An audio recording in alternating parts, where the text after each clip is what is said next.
Élodie, je crois qu'on va parler de musique. On va parler musique. C'est pour vous, là, toute la musique. Toute l'émission est pour vous maintenant. Toute la musique que j'aime est pour vous.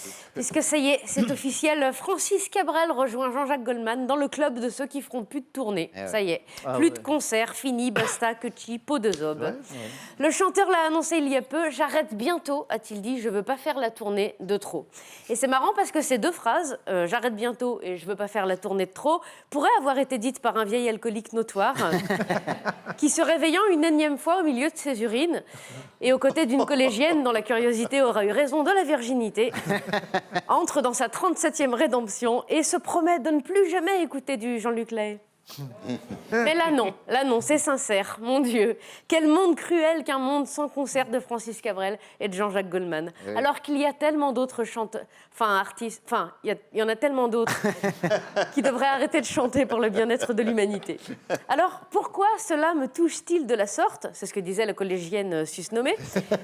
Eh bien parce que d'aussi loin que je me souvienne, depuis ma plus tendre enfance, Cabrel et Goldman ont toujours chanté à la maison. Étant né d'une mère mélomane et d'un père collateur, Cabrel Mais c'est contagieux. Ça se tente. Dès que je suis assise à côté de lui. Et oui, c'est ça. Cabrel et Goldman tournaient tellement en boucle à la maison que j'étais persuadée qu'ils faisaient partie de la famille. En fait, tonton Francis et tonton Jean-Jacques étaient toujours fourrés à la maison.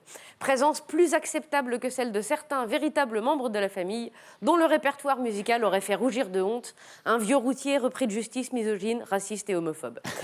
Ces découvertes musicales, seul héritage familial dont je bénéficie, en plus d'une tendance à l'embonpoint, qui, contrairement à ce qu'on pourrait penser, n'est pas due à mon amour immodéré pour les côtes de bœuf et la tête de veau vinaigrette.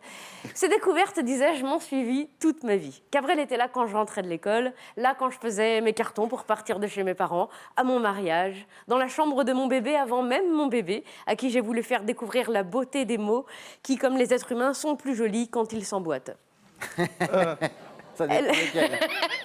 Mais si, c'est beau l'amour. Elles m'ont surtout accompagné, ces chansons, dans cette période réjouissante qu'est l'adolescence. En effet, moi qui ai bénéficié d'une adolescence aussi épanouissante qu'une balade à dos de Zemmour en Seine-Saint-Denis, à ce point, je me réfugiais dès que faire se pouvait dans la bulle protectrice et ô combien bordélique de ma chambre, entre lecture et musique. Ces deux bombes à pulvériser le quotidien qui, moins cher que la drogue, permettent de s'évader vite et de s'évader loin. Que de samedis soirs sur la terre, je passais à comprendre ces paroles qui semblaient m'être destinées, à observer tout ce qu'octobre illumine comme quelqu'un de l'intérieur qui cherche sa place dans le trafic. Et si vous ne comprenez pas ce que je dis, c'est qu'il faut réécouter du Cabrel vite, vite, vite.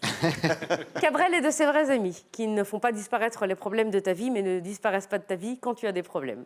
De ces vrais artistes qui se foutent des strass et des paillettes, qui fuient les mondanités, se fondant dans la foule tel un roux dans un troupeau de renards. Pour tout cela, je pense que les concerts de Cabrel ne devraient jamais s'arrêter. Je propose donc, ici, ce soir même, une liste non exhaustive de trucs auxquels l'univers devrait mettre fin à la place des concerts de Francis Cabrel. Petit 1, les BN à la vanille. Oui. J'adore, moi. Pour la simple raison que seuls les tordus les... Petit 2, le 7 ans. Cette matière gluante censée remplacer la viande. Si tu veux manger de la viande, mange de la viande. Si tu veux pas manger de la viande, tu manges pas de la viande. Si tu as besoin de remplacer ta viande par quelque chose d'autre, c'est que tu n'es pas prêt à abandonner la viande, du coup, mange de la viande. 3. L'utilisation du mot barista à bord des TGV. Ah oui. Ah oui. 4. Les annonces à bord des TGV. Qui te réveillent de ta sieste pour t'annoncer que le barista s'appelle Jérôme. Et qui serait ravi de te servir un café bouillant dans un gobelet bouillant pour 3,75 €. Et que le conducteur s'appelle Marcel. Et qui roule à 375 km/h. On s'en bat les rails, Marcel, roule en silence. Petit 5, la bise. C'est pas parce que vous avez plus peur du Covid qu'il faut recommencer à se bisouter comme des vieux cousins. Je te connais pas, tu me connais pas, va embrasser les arbres. 6, les caisses automatiques. J'ai pas envie que tout le magasin sache que j'ai acheté des côtes de bœuf et de la tête de veau vinaigrette. Et combien ça va me coûter. On peut prendre son goûter tranquille ou comment ça se passe? Merci de récupérer tous vos articles. Bah ouais, à 8,80 la côte de bœuf, je vais pas te la laisser, y a pas de risque. 7, les appellations brunch à 32 € dans les restos pour te voir servir une tranche de jambon, du pain et du beurre. C'est pas un brunch, c'est un sandwich en kit. Faut pas nous prendre pour des gens. 8, les trains Ouigo. Entasser des gens dans des trains, on a déjà essayé, ça fait 70 ans qu'on regrette, il faut pas recommencer. Quelle horreur, mais quelle horreur. Trop cher. Petit 9, les travaux dans Paris. Faut arrêter de tout changer petit bout par petit bout. Une ville, c'est comme une épilation du pubis. Si vraiment ça te plaît pas, tu rases tout, attends que ça repousse. Vous avez le sens de l'image. Ah oui, Elodie. ça. C'est ça qui est là, tout de suite. Et enfin, petit 10, le racisme, à cause duquel on peut plus faire des blagues sur les Noirs.